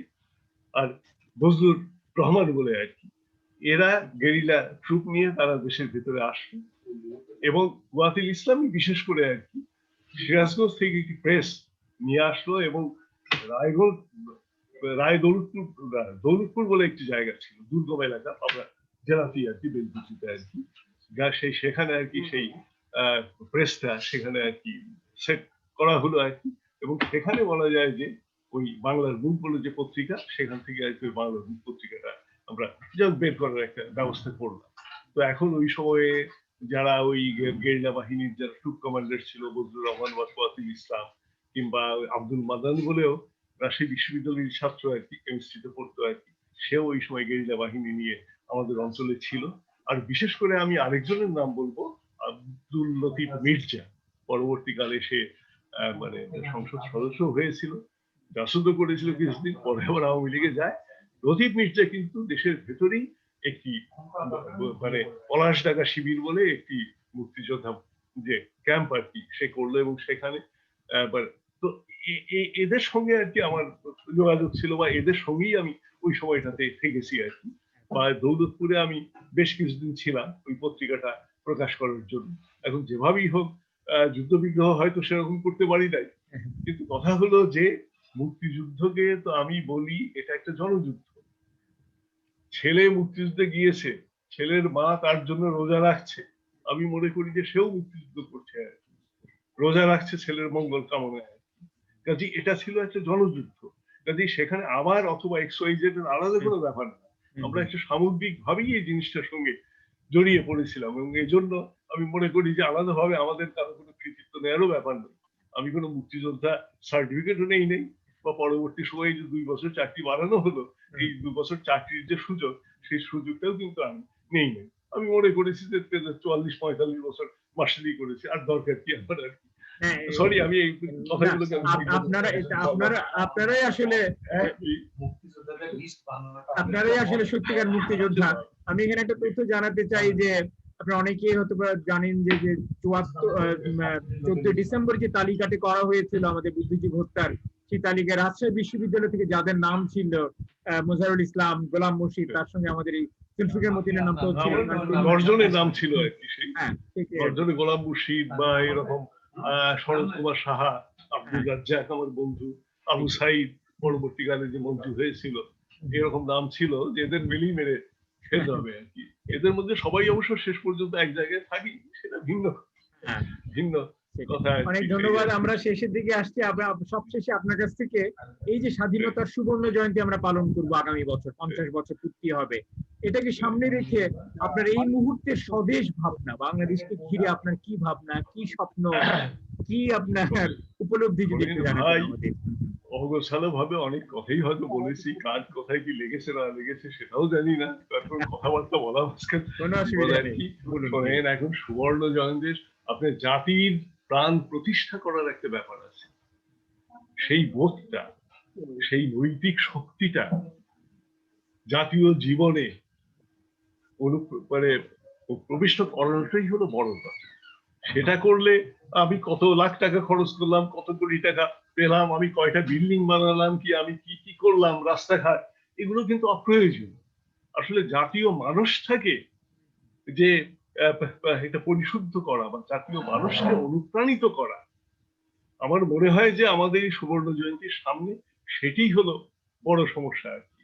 মানে জাতিকে সংঘবদ্ধ করে তাকে অনুপ্রাণিত করা, কোনো রাজনৈতিক দল অথবা আদর্শ সেটাকে অতিক্রম করে এটাকে একটা সার্বজনীন পর্যায়ে নিয়ে যাওয়াটাই আমাদের সামনে এখন কিন্তু বড় সমস্যা। এবং এই কাজটা যদি আমরা করতে পারি, তাহলে স্বাধীনতার সুবর্ণ জয়ন্তীতে আমরা সত্যি সত্যি আত্মতৃপ্তি পেতে পারবো বলে মনে হয় আর কি। সেই খুব সংক্ষেপে একটি চমৎকার এবং খুবই প্রয়োজনীয় প্রাসঙ্গিক বিষয়টা আপনি আমাদের সামনে আনলেন।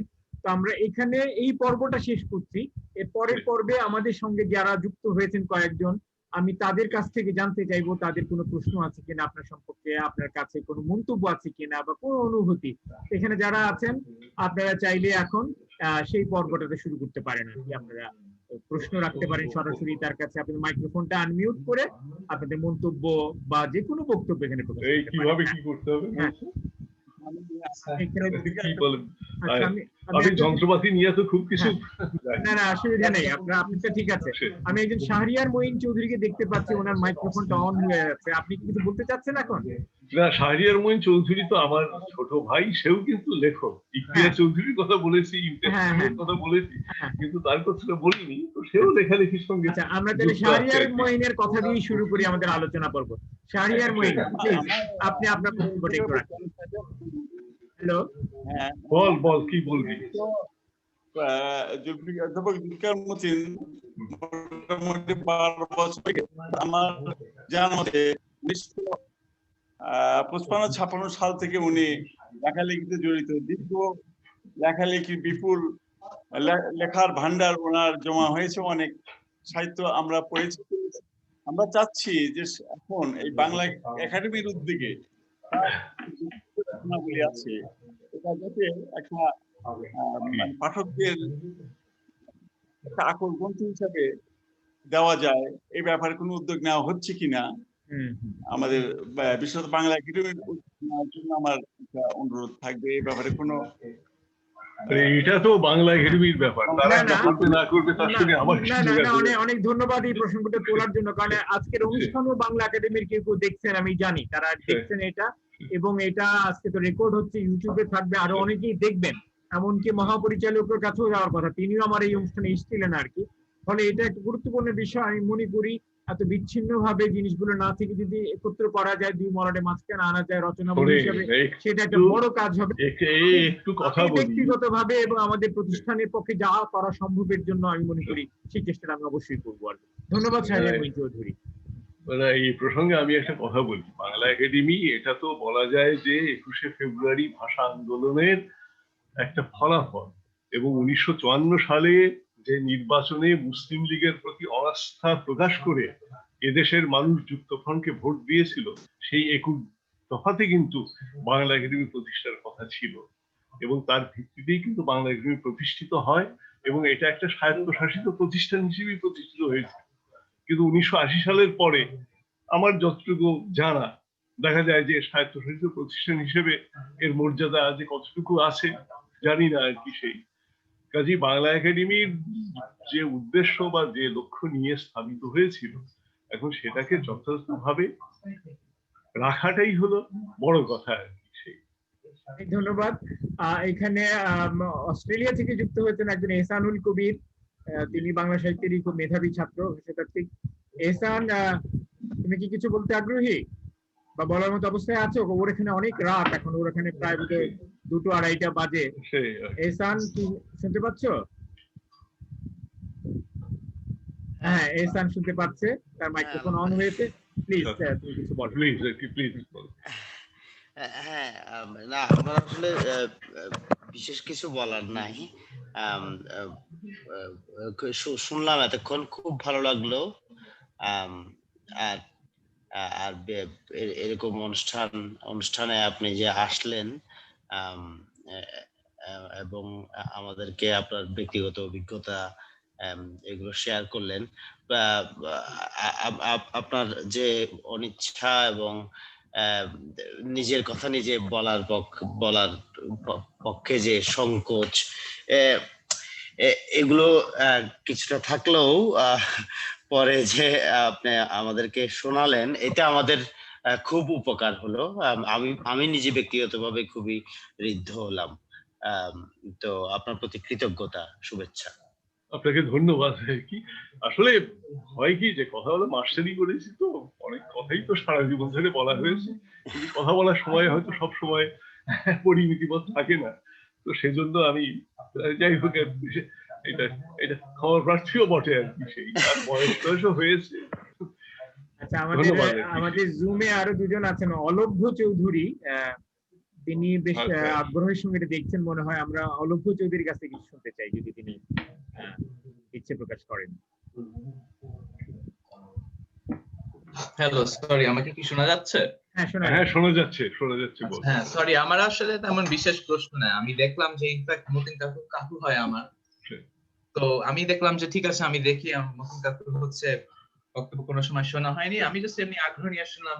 বিশেষ করে আমার পিএইচডি বা রিসার্চ নিয়ে যে আলোচনাটা হলো সেটা হচ্ছে বেশ আমার জন্য প্রযোজ্য মনে হলো, কারণ যেহেতু আমি নিজেই পিএইচডি করছি, তা আমি মনে করলাম যে আমি কি তাহলে পিএইচডি করে সময় নষ্ট করছি কিনা, নাকি পিএইচডির না, তুই তো বিদেশে করছিস বোধহয় পিএইচডি, কাজেই আমাদের দেশে করলে না হয় একরকম হতো আর কি। তো বিদেশের পিএইচডি নিশ্চয়ই অন্যরকম হবে আর কি। হ্যাঁ, সেটা আশা করি। তাও মানে মনে করি যে অনেকজন এখানেও হচ্ছে তো হয় যে অনেকজন পিএইচডি করে হয়তো বা তাদের কি বলবো মানে অ্যাডাল্টহুডে না যাওয়া আছে পড়াশোনায় থাকা, তো হচ্ছে তাহলে ওই যাই অর্থে হোক, আমাদের। তোরা যে সময় নষ্ট করে এগুলো শুনছিস এটাই যথেষ্ট আর কি আমার জন্য। তো আমার হচ্ছে একটা কোয়েশ্চেন যেটা বিশেষ করে আমার জন্য মনে হয় রেলেভেন্ট, যেহেতু আমি দেশে বড় হয়নি। আমার হচ্ছে যে আমাদের জেনারেশন যদি ক্লাসিক মানে বাংলা সাহিত্য পড়তে চাই, বই টই নিয়ে হচ্ছে আমরা এনগেজ হতে চাই, তাহলে কি কোনো রেকমেন্ডেশন আছে আপনার? একবার বলেছি না ভোলগা থেকে গঙ্গা, ওই বইটা নিয়ে আমি এখন পড়ছি, কিন্তু ওটা ছাড়া কোনো বিশেষ কোনো বই আছে কিনা যেটা পড়লে হচ্ছে আমাদের না, জ্ঞান এটা বাড়বে? গঙ্গা থেকে গঙ্গা তো এটা রাহুল সাংকৃত্যায়নের লেখা, বাংলা অনুবাদও বেরিয়েছে। তবে খুব সহজে পড়ার জন্য বনফুল তার একটা মানে একটা অনুবাদমূলক না হলেও আর কি, তার স্থাবর বলে একটি উপন্যাস আছে আর কি, একটি বিদেশি উপন্যাসের ছায়াতে উনি এই বইটি লিখেছেন। স্থাবর নাম বনফুল আর কি। তাতে মানব সভ্যতার ইতিহাসের বিষয়টা একটা পর্যায় পর্যন্ত আর কি সেখানে আছে আর কি। তো এই বইটা পড়ে দেখতে পারিস। আচ্ছা, এই বইটার নামটা কি একটু আমি স্থাবর। আমাদের এক বন্ধু সৈয়দ কামরুল হাসান গল্পকার কথা সাথে তিনি একটি প্রশ্ন করেছেন এখানে লাইভে যে আপনি এখন কি লিখছেন, তিনি এখন কি লিখছেন, কি পড়ছেন, তিনি কি আত্মজীবনী লিখেছেন? আমার জানা নাই, এই বিষয়টা একটু শুনতে চাইছি আপনার কাছ থেকে সৈয়দ কামরুল হাসান। ধন্যবাদ আর কি। আত্মজীবনীর ব্যাপারে আমার সবসময় একটু রিজার্ভেশন আছে এই কারণে যে আত্মজীবনী লেখা যারা লেখেন, আমার লেখাতেও আছে আর কি, যে পাঠকদের সাথে অনেকটা প্রতারণামূলক ব্যাপারও হয় বলে আমার মনে হয়। ঘটনা বা তথ্য এগুলো হয়তো সব ঠিক আছে, কিন্তু ঘটনা এবং তথ্যের ভেতর দিয়ে যে মানুষটাকে আমরা পাই এবং শেষ পর্যন্ত তিনি সেই মানুষটা কিনা, এটা নিয়ে একটা সন্দেহ আমার সবসময়ই হয়। তো এখনো অবশ্য আমি কোনো আত্মজীবনী লেখার বিষয়ে নিয়ে আমি কখনো ভাবিনি আর কি। তবে এমনিতেই আমি কিছু ছোটখাটো, আমি এমনিও একটু সমস্যার মধ্যেও আছি, রোগ শোক বা যাই হোক আর কি। কবিতা রবিতাও লিখি বা কিছু ছোটখাটো লেখার হয়তো চেষ্টা করছি। আর বিশেষ করে এই বয়সে এসে তো বাল্য বয়স বা অতীতের কথা তো মনে পড়ে। এখন যেমন বলা যায় যে এই যে আমরা এক সময় সিনেমা দেখতাম আর কি, হিন্দি সিনেমা আসতো আর কি বাংলাদেশে, যেমন ধরো মীনা কুমারী আছে, তারপরে ওয়াহিদা রহমান আছে, কিংবা ওই যে মধুবালা, সুরাইয়া, এরা তো লিজেন্ড আর কি এক অর্থে আর কি। তো যাই হোক, এই তিন নায়িকাকে নিয়ে গত আগস্ট মাসে আমি একটা কবিতা লিখেছি, কিন্তু সেটা অবশ্য এখনো প্রকাশ হয় নাই বা প্রকাশ করার মতো ব্যবস্থাও হয় নাই। তো যাই হোক, প্রকাশিত হলে হয়তো এই জিনিসটা দেখতে পারবে। সুরাইয়া, মীনা কুমারী এবং মধুবালা এরা আসলে ভাগ্যাহত নায়িকা আর কি। ধর্মীয় কারণে সুরাইয়া তার প্রেমাস্পদকে বিয়ে করতে পারে, মীনা কুমারী সেও প্রতারিত হয়েছে বলা যায়। মধুবালার ক্ষেত্রেও ঠিক তাই আর কি, যে কিশোর কুমারের গান শুনে আমরা মুগ্ধ হই। তিনি তো করিম আব্দুল নামে মুসলমান হয়ে মধুবালাকে বিয়ে করেছিলেন, কিন্তু শেষ পর্যন্ত স্ত্রীর প্রতি তার কোনো অন্যতার প্রতিভা যাই থাকে, স্ত্রীর প্রতি তিনি তার দায়িত্ব পালন করেছেন বলে মনে হয় না। আমরা আরো কিছু মন্তব্য পেয়েছি। গোলাম কিবরিয়া পিনু, তিনিও কবি এবং লেখক, তিনি লিখছেন পিনু আমার ছাত্র ছিল। হ্যাঁ, দেখছি আমার শ্রদ্ধেয় শিক্ষক, ভালো আয়োজন জরুরি ছিল। মিলন কিবরিয়া নামে একজন লিখছেন, উপভোগ্য আলোচনা, উপকৃত হচ্ছি। রুমানা চৌধুরী লিখেছেন, প্রিয় শিক্ষক, প্রিয় কবি, সরাসরি ক্লাস পেয়েছি। অনেকটা একই রকম আছেন আমাদের স্যার, সালাম ও শ্রদ্ধা জানাচ্ছি। হাসনাত আমজাদ লিখছেন, শ্রদ্ধেয় জুলফিকার মতিন স্যারকে দেখছি, তার কথা শুনছি, ভালো লাগছে। সৈয়দ কামরুল হাসান লিখছেন, দেখছি ও শুনছি।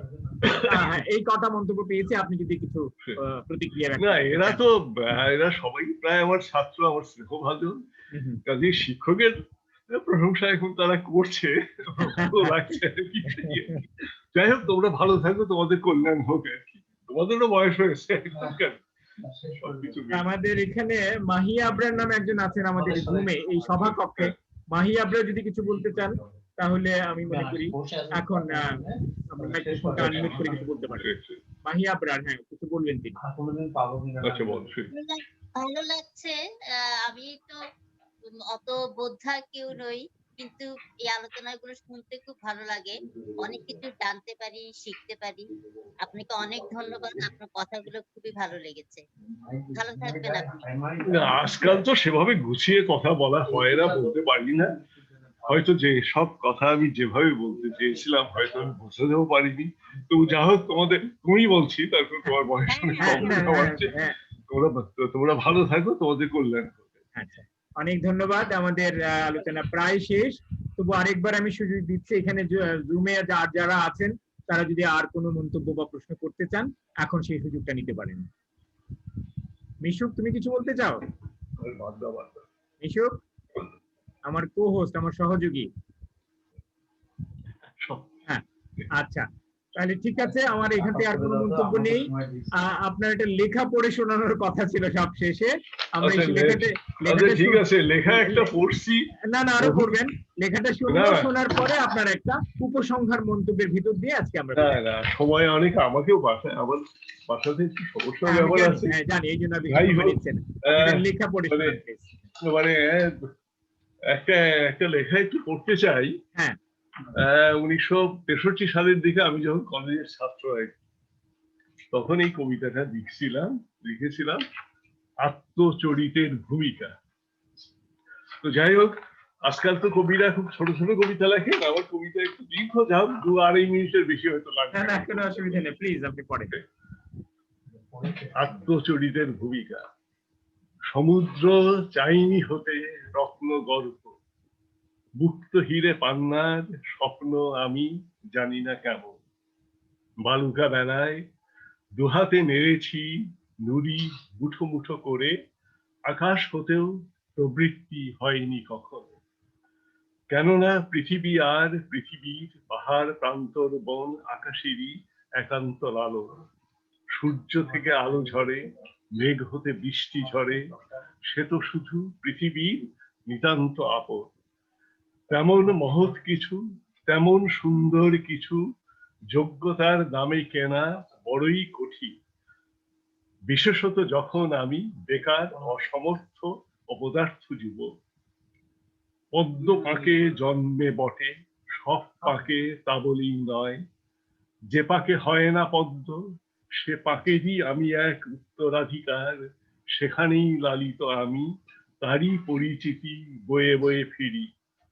পদ্ম হতে পারি নিজে, সে আক্ষেপ মনে মোর খুব বেশি জাগে না কখনো।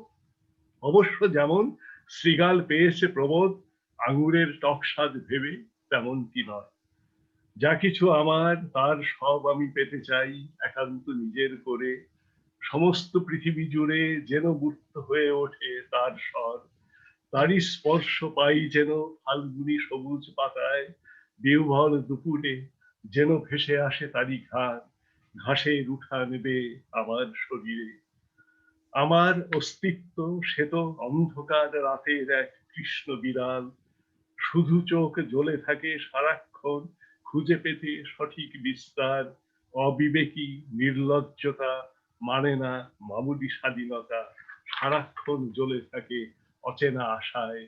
যা কিছু সুন্দর আর যা কিছু মহৎ, প্রাপ্তি তার সুদুর্লভ একান্ত সাধনা ছাড়া বটে। খাঁচার পাখির মতো নিশ্চিন্ত জীবনও আমি চাইনি কখনো। আলসে রোদ্দুরে বসে নিরুত্তাপ সময়ের কড়িকাঠ গুনে শরৎ হেমন্ত শীত বসন্ত কাটানো। এক ফালি উঠান আর দু একটা মেটে ঘর নরম শীতল, কুমড়ো লাউয়ের গাছ চালের ওপরে। সকালের রোদে এসে অনুরাগী ভোমরার দল অভ্যস্ত প্রথা মতে জুটবে রেণুতে। সামনে ধনির ধানের জমি অনেক বিস্তৃত, ধান ছড়া হাতে নিয়ে তুমি ক্লান্তির সময়ে নেই নিরিবিলি গভীর নিবিড়। কখনো রাত্রির চাঁদ এলে সুপরি বাঁধার গন্ধ তীব্রতা ছড়াবে যখন, স্বপ্ন যদি নামেই চোখে, তখন কি ঘুম ভেঙে মিশে যাবে তারা পুঞ্জ মাঝে, তখন তোমার কাছে যেন আমি নেই, তবু আছি ছায়ার মতো। পদ্ম পাকে জন্মে বটে, সব পাকে তা বলি নয়, যে পাকে হয় না পদ্ম সে পাকেরই আমি এক উত্তরাধিকার, সেখানেই লালিত আমি, তারই পরিচিতি বয়ে বয়ে ফিরি। পদ্ম হতে পারিনি যে, সে আক্ষেপ তাই তো আমার মনে জাগে না কখনো। তো এই কবিতাটি প্রকাশিত হয়েছিল 1973 সালের বৈশাখ মাসের মাসিক সওগাত পত্রিকাতে। 49 বর্ষ, ষষ্ঠ সংখ্যা, সম্পাদক মোহাম্মদ নাসির উদ্দিন, তিনি তো আমাদের খুব বিখ্যাত মানুষ। 73 না 63?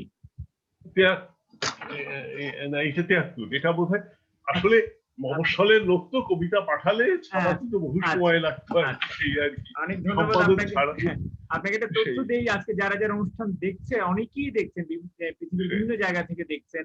তার মধ্যে যা বলেছিলাম, বাংলা একাডেমির একজন আছেন অনুবাদক বিভাগে কর্মরত, তিনি আপনারই ছাত্র মুজাফফর হোসেন। হ্যাঁ, মুজাফফর। হ্যাঁ, আপনাদের বিশ্ববিদ্যালয়ে সে দেখছেন, তো নিশ্চয়ই তিনি, আমরা আজকে যেটা আলোচনা করলাম বাংলা একাডেমিতে আপনার রচনাবলী প্রকাশে, এই বিষয়টা নিয়ে নিশ্চয়ই তিনিও কাজ করবেন। কামাল উদ্দিন কবির, তিনি একজন নাট্যজন, তিনি আছেন জগন্নাথ বিশ্ববিদ্যালয়ের শিক্ষক, তিনি দেখছেন। অস্ট্রেলিয়া থেকে লুনা রুশদি দেখছেন, এই প্রজন্মের একজন শক্তিশালী লেখিকা।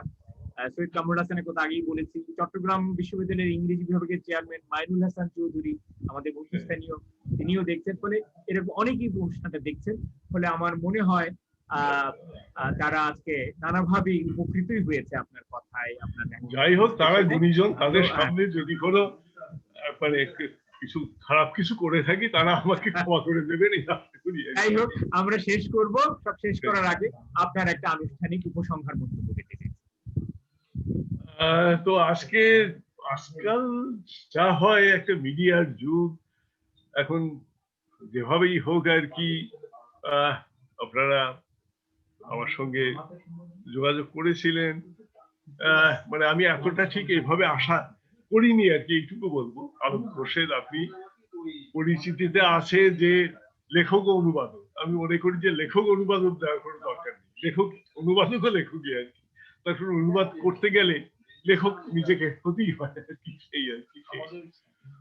তো যেভাবেই হোক, এই করোনাকালীন পরিস্থিতিতে একটা মানুষকে একটা জায়গায় রাখা বা তাদেরকে মানে তার চিন্তার জায়গাটাকে একটু সম্প্রসারিত করার যে উদ্যোগ আপনারা নিয়েছেন, আমি মনে করি যে এটা এই পরিষেবা, এটা আর আজকাল প্রযুক্তির যে যুগে আর কি, এর প্রয়োজন আছে আর কি। তো সব মিলে যাই হোক, আমি আপনাদের প্রতি কৃতজ্ঞ, এর বেশি আর কিছু বলতে পারি না। ধন্যবাদ। ধন্যবাদ। আমি এই সুযোগে একজনকে বিশেষভাবে ধন্যবাদ জানাতে চাই, তিনি হচ্ছেন শহীদ ইকবাল। তিনি রাজশাহী বিশ্ববিদ্যালয়ের বাংলা বিভাগের শিক্ষক এবং তিনি গুণী প্রাবন্ধিক পত্রিকা সম্পাদক। আমি নাকি খুব চমৎকার একটি সংখ্যা করেছেন শিল্প সমালোচনার উপরে। শহীদ কি এখানে আপনার পাশে এসে তার মুখটা দেখাতে পারবে? ওরকম অবস্থায় আছে? এই শহীদ, তোমার মুখ দেখাও। শহীদ ইকবাল আমার মানে কি বলবো, ছাত্র সবই প্রিয় আর কি। তো যা হোক, তো এখন সবকিছু মিলে আর কি, সেই শহীদ ইকবালের এইসব যন্ত্রপাতির ব্যবস্থা না করলে আমি তো জানতাম পারি না। শহীদ ইকবাল, এইটা হচ্ছে শহীদ ইকবালের এই ঘর, তিনিও বাংলা বিভাগের।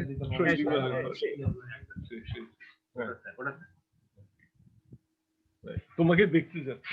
হ্যাঁ ভাই, বলো তো একটু। না, খুব ধন্যবাদ জানাচ্ছি আসলে, কারণ এত কষ্ট করে জুলফিকার ভাইকে তার বাড়ি থেকে এখানে নিয়ে আসা,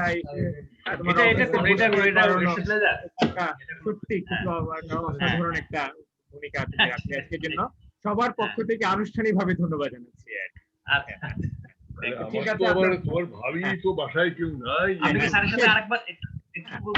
না, ঠিক আছে, আমি অনুষ্ঠান এখানেই শেষ করছি। আপনারা যারা আছেন সবাই ভালো থাকবেন, সুন্দর থাকবেন। আমরা আগামী বৃহস্পতিবার আবারও ফিরে আসবো এমনি কোন একজন বিশিষ্ট সাহিত্যিককে নিয়ে, তার জীবনের গল্প। ততদিন ভালো থাকবেন, সুন্দর থাকবেন, সুস্থ থাকবেন। শুভরাত্রি।